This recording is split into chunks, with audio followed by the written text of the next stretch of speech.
Thank you everybody for being here. Really happy to see so many people anxious to learn about this really cool tool.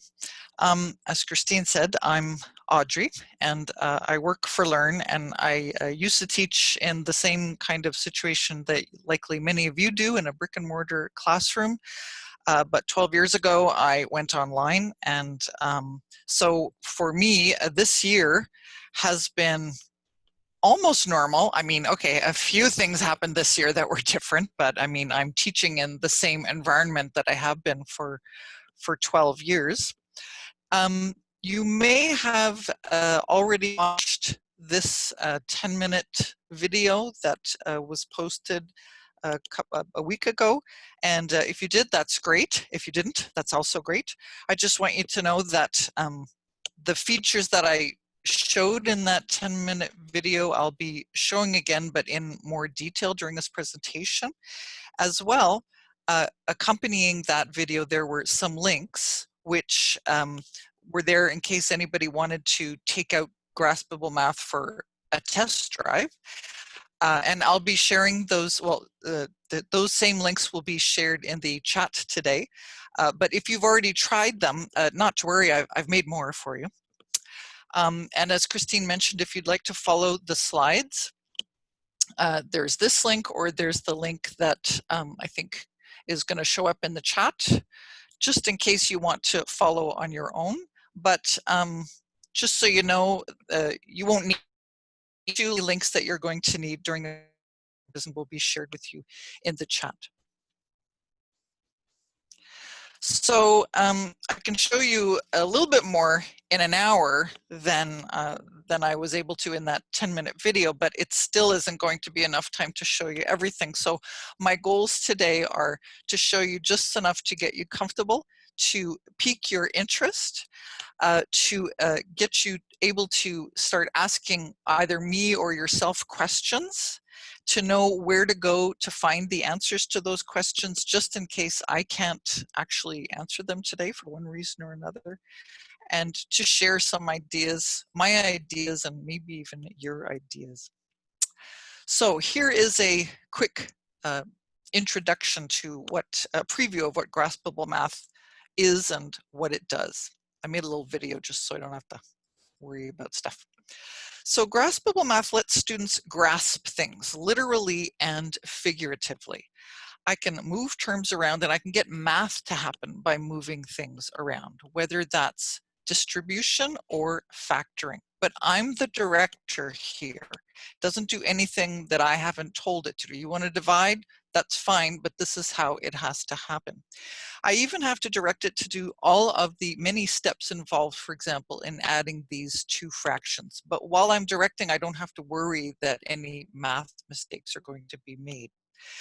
And at the same time as all of this algebra, I can actually drag stuff into a graph and watch what happens there as well. So that's just, again, just a preview. I'm going to cycle through this structure a few times. I'm going to show you some stuff, you're going to try some stuff, and then we're going to talk about that stuff. So to get started, this is the main website for Graspable Math. By the way, it's situated in Indiana. It's a few years old. I've only become familiar with it within the last couple of years.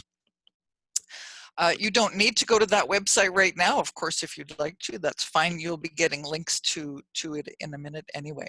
But I just want to show you how it looks. So from the main website, to get started, you can just click where it says Explore Algebra, and that will bring you to what's called a canvas.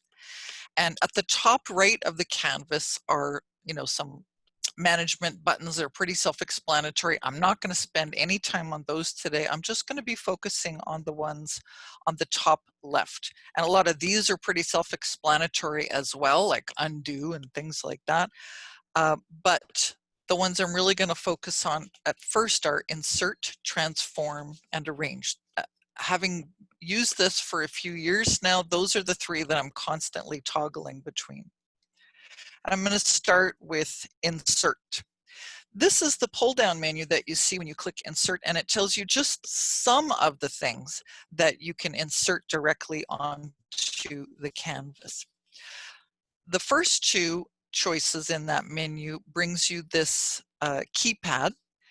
And then you can type whatever, obviously, expression you want. But there are some more buttons behind some of these buttons. Like, for example, if you hold down the plus button, there's a plus minus hiding behind there. And if you hold down the equals, that's where you can find the inequation things as well. There's also, you can switch to an alphanumeric keypad, and you can access any Greek symbols that you want. You can insert a text. You're going to want to insert a text because that's what I do to give instructions to my students. It's a very limited text tool at the moment. I'm begging them to put colored fonts, or no. And you can make the text bigger or smaller. If you want mathematical notation in your text, you're out of luck unless there exists an alt key code for it, like division or degrees or something like that. Otherwise, it's pretty basic.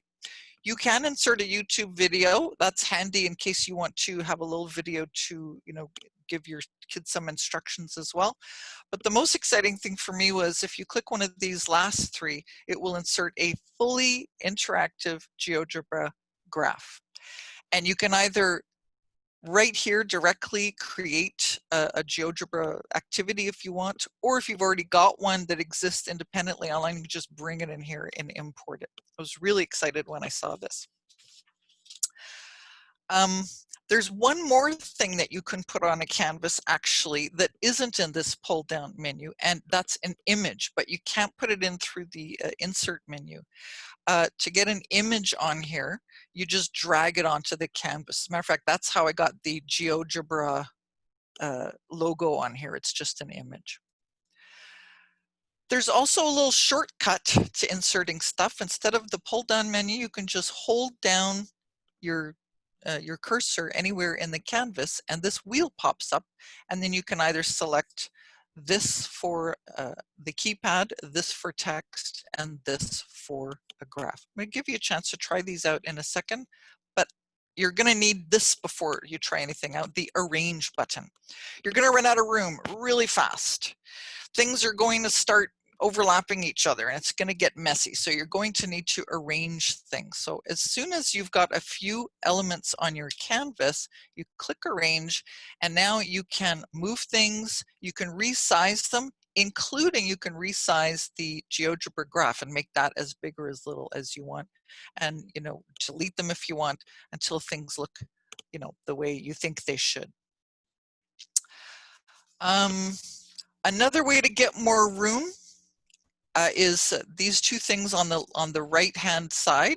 You can go to full screen mode, and you can also keep scrolling down. You can scroll down till the end of all time, life, and meaning. It never stops, or at least I haven't come to the end of it yet. Oh, the third button I want to transform, but I don't want to overwhelm you. It's time. I've shown you some stuff. It's time for you to try some stuff.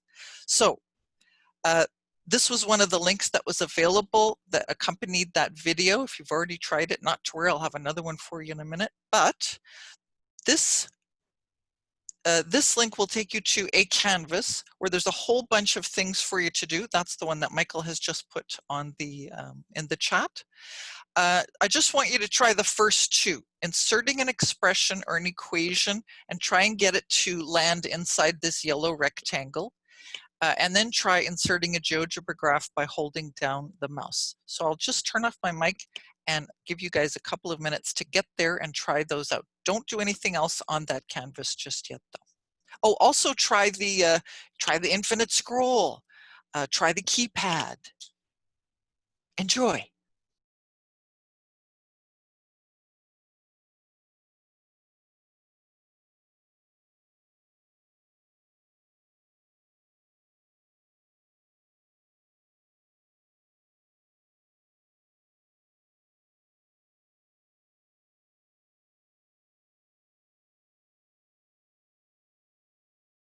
Please let me know in the chat if you're having any difficulty with insert, arrange, keypad, any of those things. I see a question from Mary. Do students need accounts to save their work? Yes, to save their work on a canvas, yes, they do. It's free, and I just get my kids to use their Google account.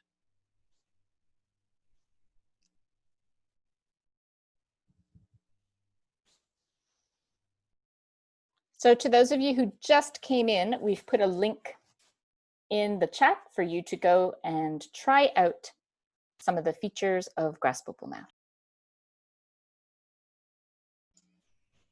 Okay, I don't know if that's enough time for everybody to try anything out. Any questions so far? Any issues? To turn off the arrange feature, you have to go back and click transform or insert anything else, basically. It would be nice if the escape key would turn it off. I've begged them for that. We'll see. But yeah, turn it off by clicking anything else.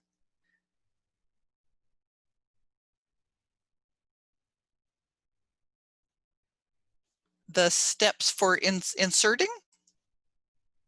Sure, you just click insert and then click math expression and then you type something. I'm just typing that. And then if you want it to happen inside that yellow rectangle, just click arrange and drag it over. To insert the GeoGebra graph, by holding down the mouse, just hold down the mouse and then move your cursor over to the graph. All right. I'm going to move on. If there's any other questions, there will be another pause later in the presentation. All right. Okay, so now that I hope you're a little bit more familiar with just the basics of inserting stuff and moving things around, now it's time for the transform button because that's where the real magic lives. For this, I'm going to actually go to the live canvas to show you. So once you've clicked the transform button, the next thing you're going to do is you're going to transform stuff either by clicking on an operation or dragging something. So I'll start with the clicking, which is what you would probably do with arithmetic. You'll see this expression here, which has a lot of different operations in it. If I wanted to do the multiplication here, I just click on it and it does it. I'm just going to undo. Or the exponent, it'll do that for me. But if I click on the subtraction, it's not going to do it because, of course, that doesn't follow BEDMAS, doesn't follow the order of operations. So it will only do the things that are possible to do. I can click on this plus over here between the x and the 4, but it can't do that because that's an algebraic expression. So instead of clicking, I'm going to drag this 4. And notice that this blue line appears, and that gives you a preview of where it's going to put that number. And it's going to, of course, do the right algebra to give me an equivalent expression to the one I started out with. And notice that it will show me all of my steps. I can either hide all the steps or I can show them all. To solve an equation, I'll just scroll over here. To solve an equation, first I'm going to get rid of this GeoGebra graph because it's in my way. To solve an equation, so there's 2 ways of solving an equation. You can either click and hold down the equation symbol until this pops up, the capital E, and it's going to ask me now, what do you want to do to both sides of this equation? Well, I don't know about you, but I would want to subtract 3x from both sides. So I'm going to type in minus 3x, I hit enter, and this lovely gentle animation pops up and it subtracts 3x from both sides. And of course, now you'd probably want to combine 5x with negative 3x. I can only do that if they're next to each other. So I'm going to drag the negative 3x over here until it is next to the 5x, and then click on the subtraction. Same thing over on the right-hand side. I'd want to combine the 3x and the negative 3x. Notice if I get by the 3, only the 3 comes. If I just hold out long enough, it'll snap. The whole term will snap. I can also drag it right on top of the 3x, the whole thing turns blue, and now it's combined them. So that's one way to solve an equation, by holding down the equal sign and then telling it what to do to both sides. But you can also drag terms from one side of the equals to the other. So this minus 7, I know we don't like to tell our kids to do this and we don't like when they say it, but if I move it to the other side like this, it actually adds 7 to both sides. And then I can go about my business solving the equation like usual. Last thing to get rid of is the 2. I could divide both sides by 2, or I can drag it to the other side. And once again, that blue bar gives you a hint as to where it's going to put it. So now I know the solution to my equation, and I know what all of the steps are too. I can pull this down and see every single step that was involved in that. How do you grasp the 3x? You can grasp, if you grasp the 3 and drag it. No, it's not working. The snap, basically just wait for the snap. If it seems to only be taking the 3, just wait. It'll take the whole thing if you pull it down far enough and wait long enough. Okay, there you can see that it's working now. So that's how you solve an equation. Now I want to show you the interaction between Graspable and GeoGebra. In this example, you can, as you saw before, you can drag equations into the GeoGebra graph. You just have to hover over to the right side of the equation to where you see that white button and just drag it over. Everything turns blue and it's graphed those 2 lines for you. So we can see where they're going to meet. And now to get Graspable to actually solve this system, well, you'd probably want to do this by comparison, and you can do that by simply picking up the y, placing it on top of the other y, and now we have, by the way, the exact same equation that we were solving up here, and the solution was 8. So you can get Graspable to solve a system as well as an equation, and then check and see if your answer matches what's on the graph. So that's a very quick overview of transform. So now you can either try out those same examples that I just showed you on that same link that you were on before, or if you've already tried that one and you want to see something a little different, there's the next link, which should bring you to this canvas, which has similar skills involved, but different examples. All right, so is that link coming up? There it is. Thank you, Michael. So that is the link for this pink one, but if you'd rather just stick with the yellow one you just had before, that's fine. So again, I'll give you guys a few minutes to play around with transform. I'm not aiming to make you experts. I just want you to get a feel for it.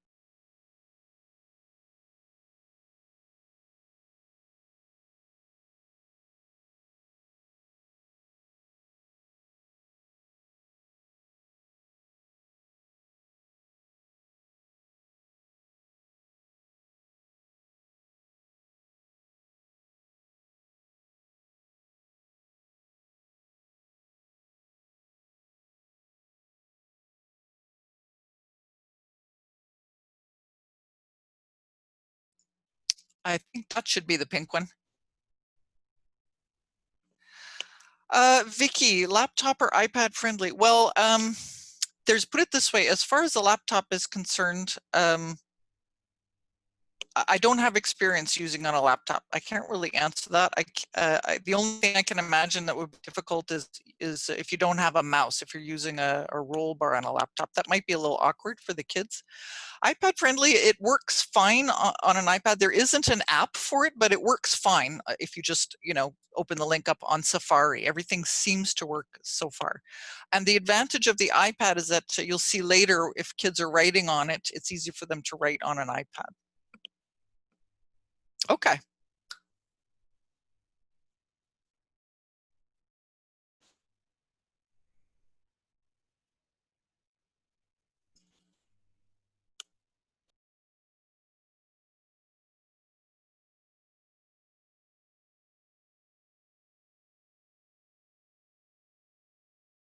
Okay, excellent. I'm not experienced with trackpad, so.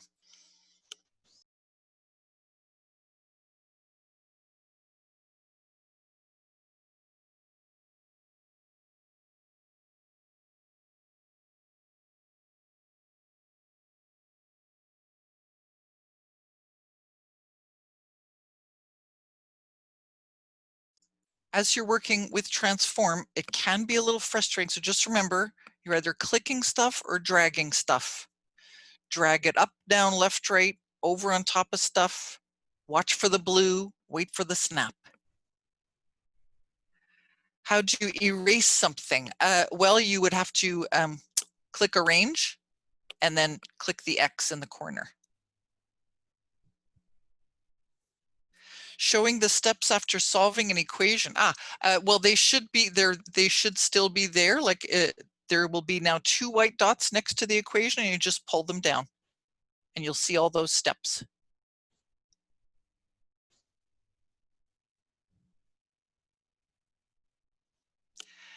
Yes, there's a way to multiply a number by pi. If it's a number that's in your expression, then you can just get pi from the keypad here. There's a pi right there.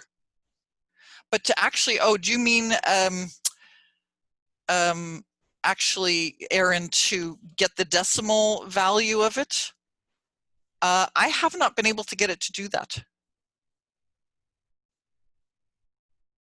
It always just leaves it as pi for me. So that would be a really good question to put in that document, that table document, for me to send on to the Graspable people. Right, that's our question parking lot for those questions we can't answer right away, but we'll get to after the session, possibly. All right, does anybody need more time? I don't want to rush everybody, but I do have some other cool stuff to show you. The link to the pink. Can you make the graph smaller? Yes, you can. If you arrange, if you hit arrange, you can drag the corner of the graph. You can get rid of the equations bar on the left-hand side as well. B equals 32 pi to 8. Yes, that's right, Mary. Yeah, that's the simplest I've been able to get it. Yeah, exactly.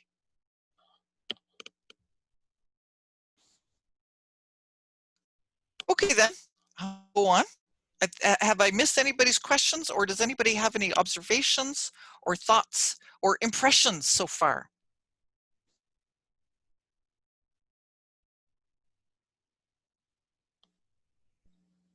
How are we liking Graspable Math so far?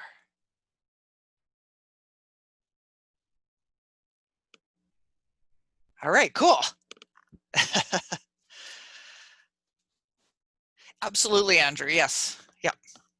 Yeah, and Thomas, I agree. Thomas, hey there. Yeah, it does get crowded very quickly. Yes. Okay. Another thing I want to show you that Graspable Math does is the scrub. So in this example, I have taken a linear equation, and I have isolated the y in it.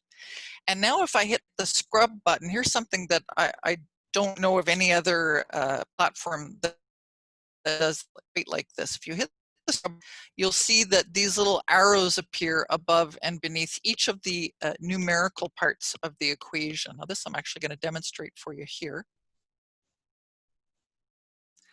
So I've got the exact same canvas here. So if I hit scrub, now it's in scrub mode, and that means that I can do something called term tracing. If I click on the 2 at the very last line of this, all of this work, I can trace exactly where that 2 came from. And I can click on numbers in the middle of the whole thing and see where they came from. I can click on variables. So it's just like it says, we're tracing where every single one of these elements came from. And those arrows above and below turn one equation into infinitely many equations, because all I have to do now is click and drag up or down in either direction on any one of these numbers. And I can now see what the impact of changing that number is on the entire, it goes all the way through the entire equation. And what's more, you may have seen this in the video, if I do this while the graph is, excuse me, if I do this while the graph is visible, sorry, I don't know why it is not working. My white button has disappeared. I'm going to do it over here. If I drag an equation into the GeoGebra graph while I'm doing the scrub, I can see what happens not only algebraically, but I can see what's happening to the actual, visual representation as well. So I'm going to give you a minute to try that one out. there's the same example that was with the video, but there's this other one right next to it.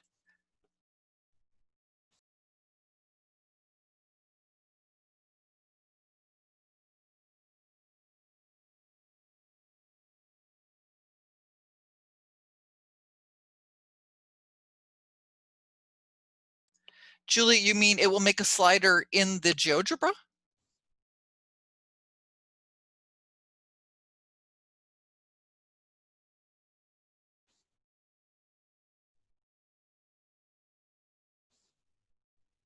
Oh, I didn't know that.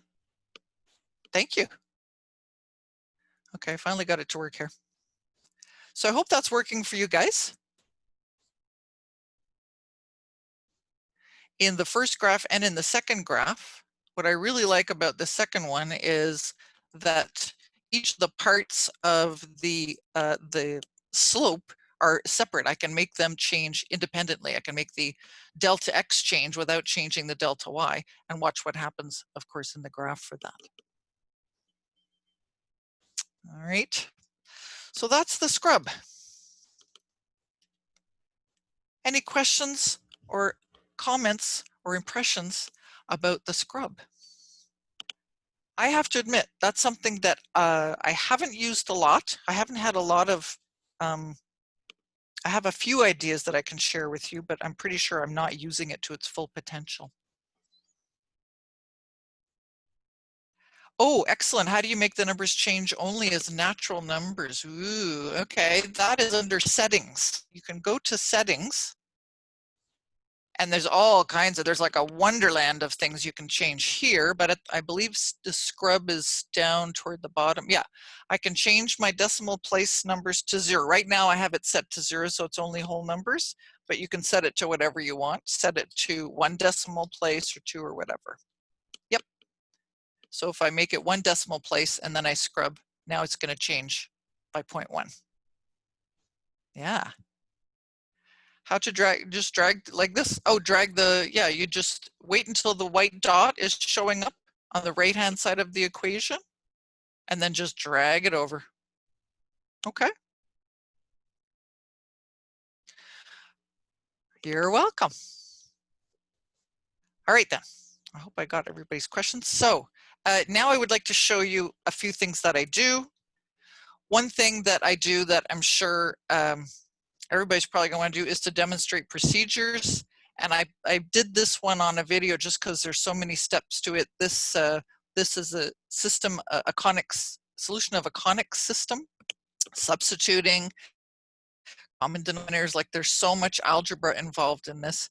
And what I really like about showing the kids this is that it allows them to get to focus on the procedure rather and the big picture rather than have to worry about all the little details like, you know, squaring a binomial. They might not be great at that, but at least if they know that's what the next step is supposed to be, when they go and try it themselves in Graspable, again, I think that it gives them a chance to get the procedure in their heads better before they have to go it alone and like go commando and do it on their own.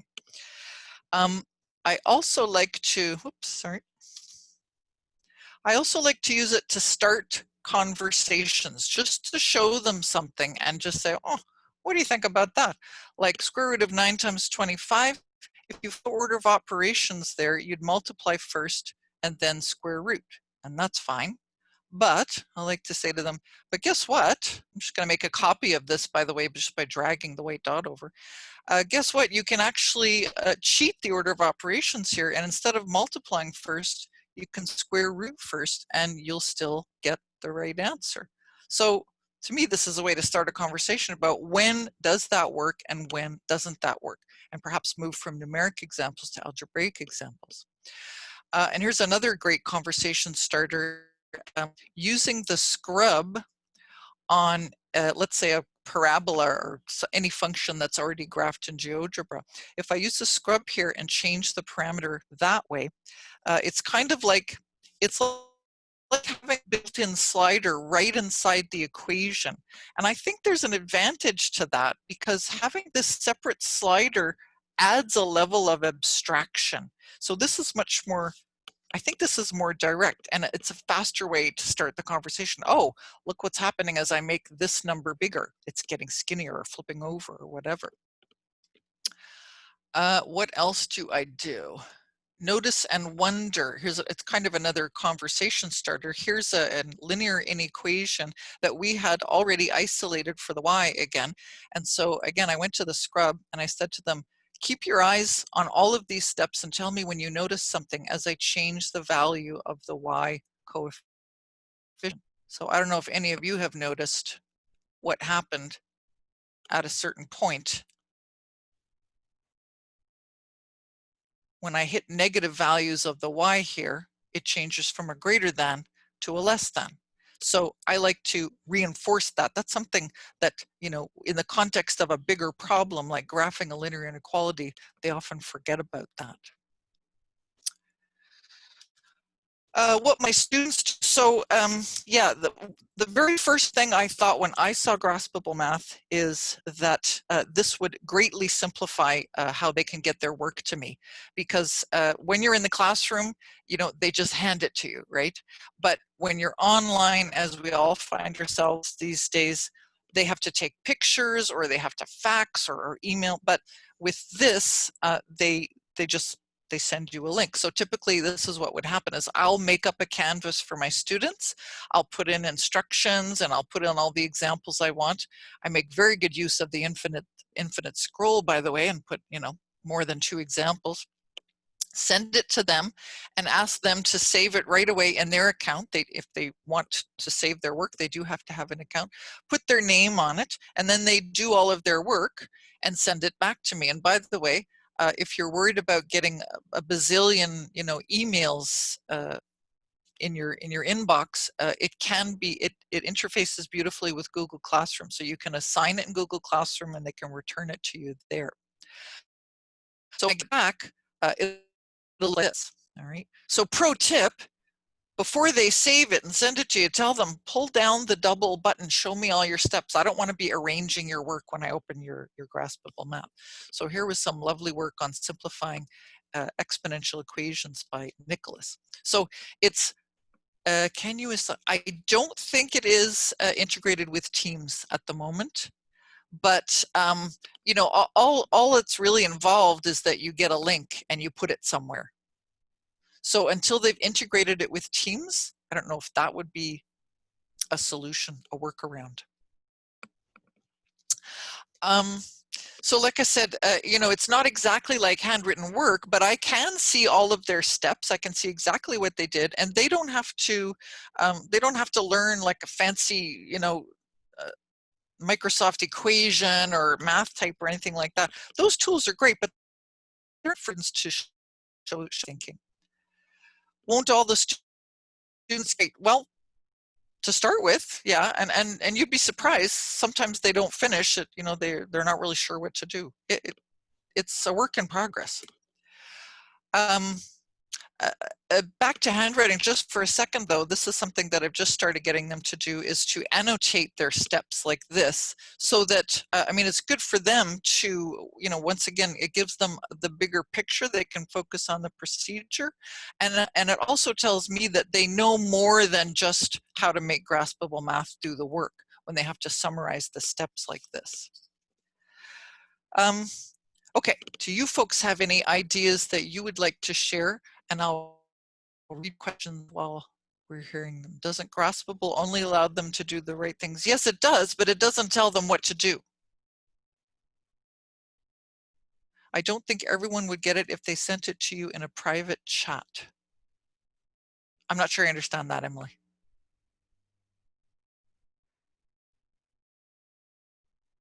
Yes, thank you. Yeah, I love that too, Emily. Cut and paste examples from a handout, Thomas. You mean into the canvas?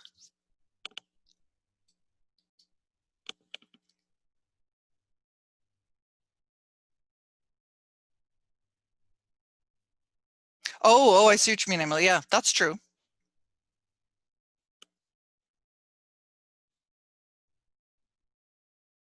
How much training does it take to get students used to Graspable Math? Okay, I think I devoted like maybe a half hour the first time I showed it to them, just getting them pretty much the same thing as you folks, getting them used to moving around and inserting things and manipulating things. But I started very slow, and the very first math I got them to do was not new math. It was stuff that they already knew, you know, fractions or like terms or something like that. Vicky, that might be a better, that question might be better to put in that document, just because I'm just worried about having enough time to get through everything today, okay? But yeah, it went pretty fast, and honestly, they really love it. Like, I'll show you later what some of them have said about it. But further questions you might be able to get answered right on the site itself. I'll just show you very quickly. There's a Learn Graspable Math in the lower left corner of the main website. There are all kinds of videos showing you all kinds of skills on Graspable. They're very short. There's a printed document. It's a printed Google Doc that shows you all of the gestures. I've gone with me. And there's also little videos. This is like a little video, and then you watch it and then you try it right away. So that's really good for the kids too. The thing I really want to show you, oh, what about writing formulas and then substituting?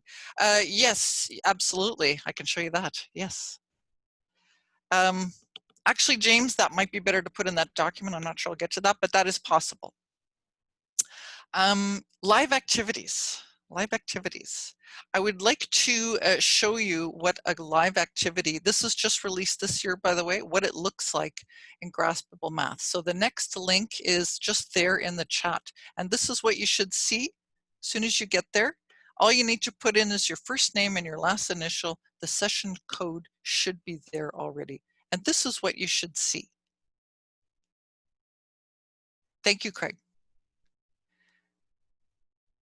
Do I know how to copy tasks in the activities? Carol, I don't think it's possible to copy a single task just yet. Copying an entire activity, yes. You could copy an entire activity and delete everything except the one you want, I guess. Okay, so I hope everyone is seeing this. You should be seeing Graspable Math activity, task 1, and your name should be up in the top corner, and then you should see these 5 tasks. An activity is made up of tasks in Graspable Math.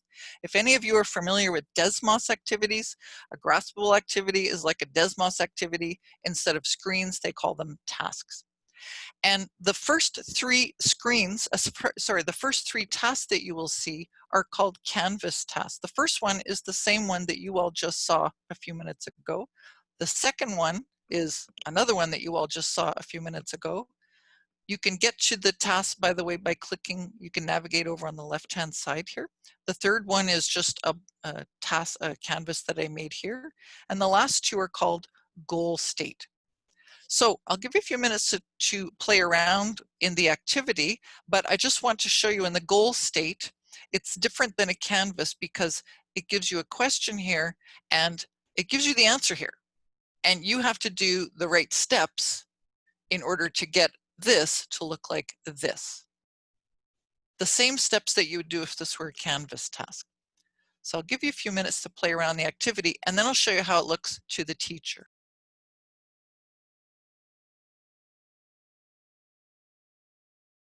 Carol, I am 100% with you on that one. I will tell you that Graspable Math is extremely open to teacher input, just like Desmos and GeoGebra.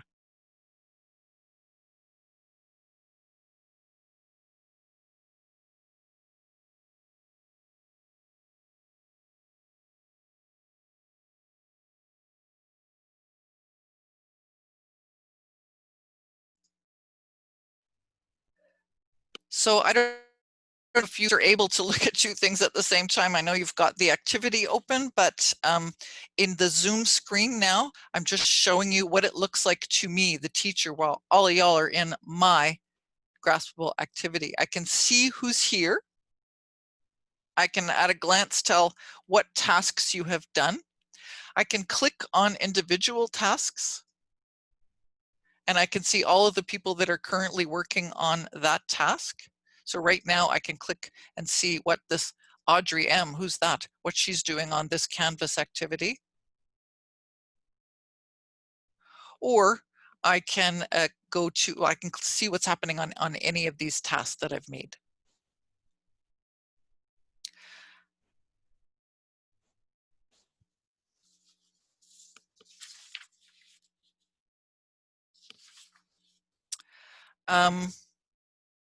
So what's really nice about this is that it eliminates the need for anybody to save anything or send me anything. Nobody needs to share their screen with me. If you know, somebody is having difficulty on a task, I just click on that task and I go right into their Canvas or their goal state task. And I also like that, you know, a student might be having difficulty and maybe they don't have the words to tell me what's wrong. So they don't have to do that. I can just go right in and have a look. And when you're teaching online and you don't get to see your students, like this is huge. This is huge, being able to see what they're doing live. As far as the goal tasks are concerned, just want to go to one of the goal state. I'm sure if I clicked on two people like B, I'm going to click on yours. This is how B got to the answer. But there might have been somebody who got there a different way. Thomas, how did Thomas get there? Oh, Thomas isn't finished yet. Sorry, I'm not trying.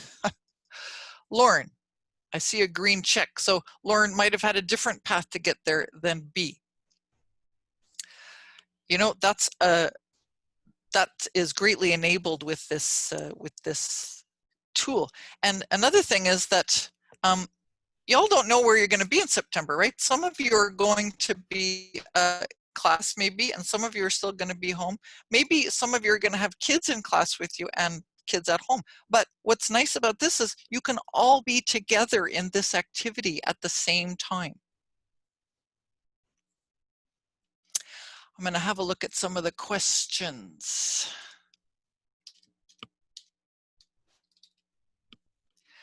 How do you insert the graph? You insert the graph the same way that you do with the insert menu. Insert and then the pull down menu, the last choice is a graph. Once you do a step you regret, there is no undo for the student. Oh, in a goal state, is that right? Let me go into a goal state. Julie, you're talking about the goal state task, right?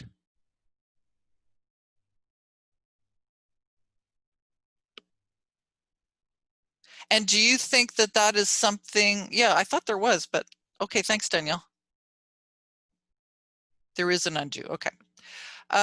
B, why is undo not available in Canvas 3? I do not know. I did notice that and I have reported it to them. I do not know why undo is not available in the Canvas.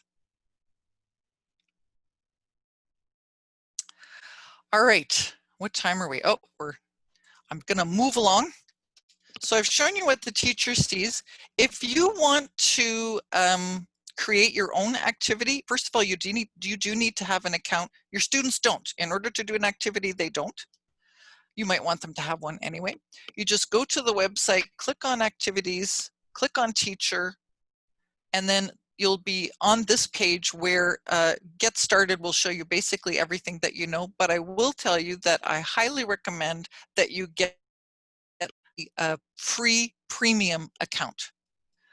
It's COVID free. And if you don't have this premium account, you will only be able to see the names of the first 3 kids that come in. I learned that one the hard way. So get that premium account. It's for sure going to be free past September. I doubt it will be expensive when it stops being free. From there, you just go to Activity Bank, and there are 3 types of activities. There's the ones you can explore, and this is where every other teacher's activity is listed that has shared it, and you can use it for free off the bat. You just click on them. Or you can one of the featured activities that Graspable has created. And for example, here's Introduction to Addition, like it goes down to elementary. You can preview it, you can copy it, you can make your own session right off the bat, or you can create your own activity. And to do that, click Create Activity, give it a name, And then you pick what type of task you want. And right now there are only 3 types of tasks available. Goal state, which you've seen, Canvas, which you've seen, multimedia. I haven't done one like that, but it's basically just a task that involves them watching a movie or something like that. So right now there's only 3 available, but I will tell you that at the end of June, there are 2 more types coming. One of them is an ordered list activity where you give them a bunch of steps in a procedure and they have to put them in order. The other one is called hotspot. I don't know what that is, but I like the sound of it. So you pick what type of task you want, you add it, and this is how the editor looks for the goal state. If you pick a Canvas task, this is how the editor looks. So you can either do it right in there, create it right there, or you can import a canvas from somewhere else, which is what you saw me do. I'm going to stop for a second, check if there's any questions I've missed. In Canvas 3, why do the fractions change into decimals? B, would you mind putting that in that table? Julie, can we type in things? Oh, you found it, okay. Excellent. Oh, okay, great, B, all right. I wanted to talk about creating activities, which can be daunting, or at least it is for me, because sometimes the hardest part is getting an idea of what kind of an activity to make. What I recommend you do, which is what I did, is use somebody else's activity. That's what they're there for.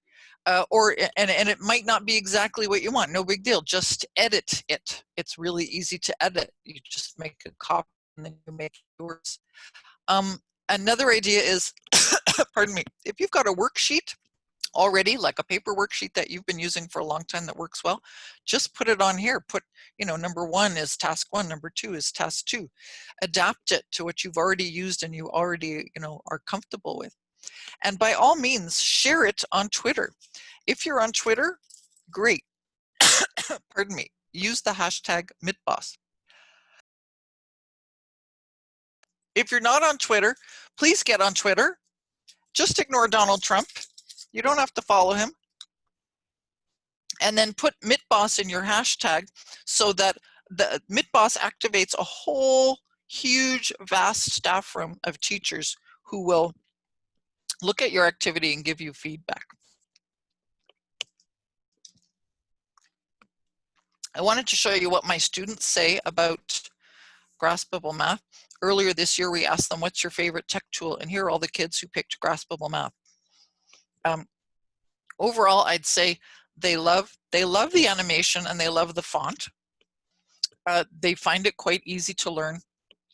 They do find it very helpful, particularly as an introduction to something new. And they really love that it doesn't let them make a mistake. Oh, sorry, #MitBoss, MTBOS. It stands for Math Twitter Blogosphere, MTBOS. If you tweet something and put that hashtag in, then another math teacher somewhere else in the world will see it. You'll start interacting. So that's what my kids love about Graspable Math. I've told you a few things that I love about it. I love that it gives them a safe place to do math and to be like in a math laboratory and try things out. But I don't just mean math safety. I mean, social safety. I mean, it's true that when you're teaching online, you can't see your students, right? Like right now, I can't see any of you guys. And that can be a problem. But that can be a problem face-to-face too, right? I mean, we've all stood in front of classes and felt like we're talking to maybe 3 kids in a class of 30.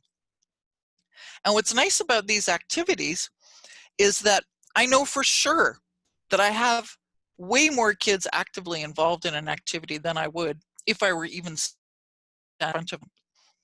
And I can tell that less fear to do the work of being put on the spot, of being embarrassed to ask a question. I can tell if they need me without them having to ask me a question. I also love that it's something that I can use online or face-to-face or at a blend of those 2 things at the same time. There's a teacher community that is using Graspable Math, sharing activities with each other, and the whole tool is evolving with teacher input. So I'd love to hear your ideas, and I'd love to hear, I'll take more questions. That's all I had to tell you.